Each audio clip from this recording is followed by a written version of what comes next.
Here's one way he'll get you there. He will draw you there by spiritual hunger. Fascinating tactic of God. Sometimes what he does to get you to do what he wants is he lets you do what you want. So I don't want to live in the bullseye. I don't want to be a catalyst. It's whatever. It's too risky. It's too messy. Whatever. I want to live my life doing this. And sometimes God goes, okay, do it. In fact, he'll even let us be successful. He'll let us get exactly what we always wanted. So how in the world can that be a tactic for God getting us to do what he wants?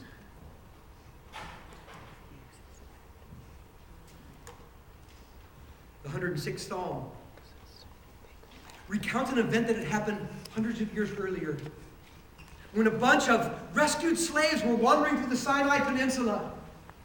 And they were being led by God, they were being protected by God, they were being provided for by God. He was giving them manna to eat. Some kind of bread-like substance that would show up every morning on the ground. That was packed with vitamins and nutrients and somehow it sustained life. But they were getting tired of God's plan, and tired of God's food, and tired of God's provision, and they wanted something else. They wanted meat. And recounting that episode, it says, in the desert, they gave in to their craving. In the wasteland, they put God to the test. Okay, we're tired with what you're doing, God. We want something else. So God gave them what they asked for. You want it, you got it. Eat it. Eat it to the full. He gave them what they asked for, but he sent leanness to their soul.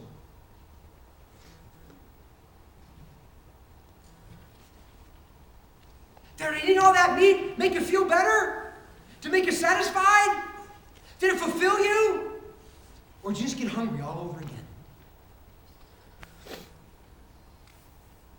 Because what really fulfills you is me, God says.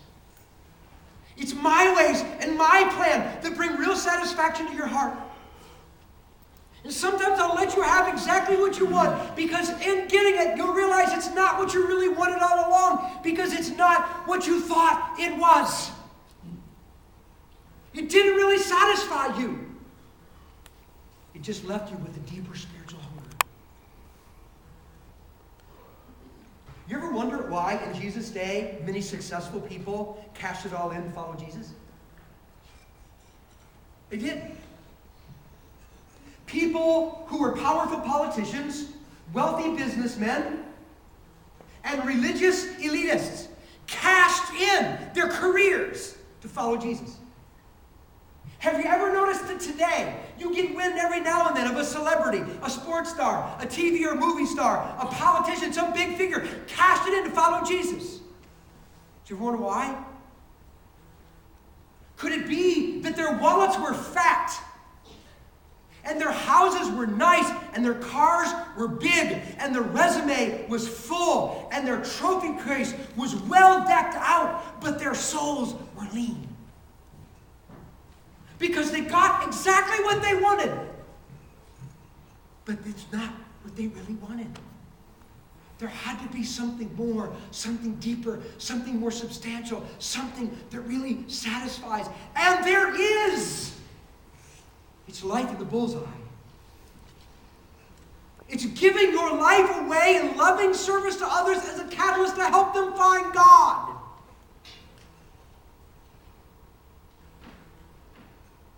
Do you ever think sometimes that when life is going really well and you're getting what you want, that you must be being blessed by God? When maybe the only thing God is doing is just letting you get hungry. And there are times in quietness, late at night when you can't get to sleep, driving behind the wheel of a car, sitting in a church service, your spirit goes, there's got to be something more. And there is. It's the bullseye. God has, as near as I can tell, at least one other tactic that he will use to move us into the bullseye of spiritual living. This is kind of a painful one. Because sometimes he'll drive you there by adversity. He's that desperate to get us there. Acts chapter 1 verse 8 says this. It says, you will receive power after God's Spirit has come upon you. We talked about that. And you will then be my witnesses in Jerusalem, and then in Judea and Samaria, and finally the uttermost parts of the earth. The plan of God is to empower the masses of ordinary people so they can be unleashed to do the extraordinary and change the world. And that's exactly what started happening. The Jesus movement was just, full bore moving ahead. And people were coming to faith, and people were acting as spiritual catalysts, and lives were being changed, and people's needs were being met, and they were being transformed, and it was awesome.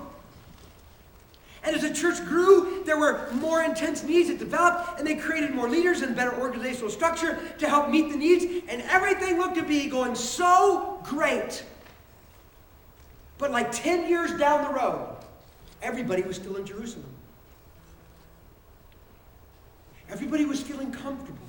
Everybody was feeling safe. It was so nice to be part of the Christian community.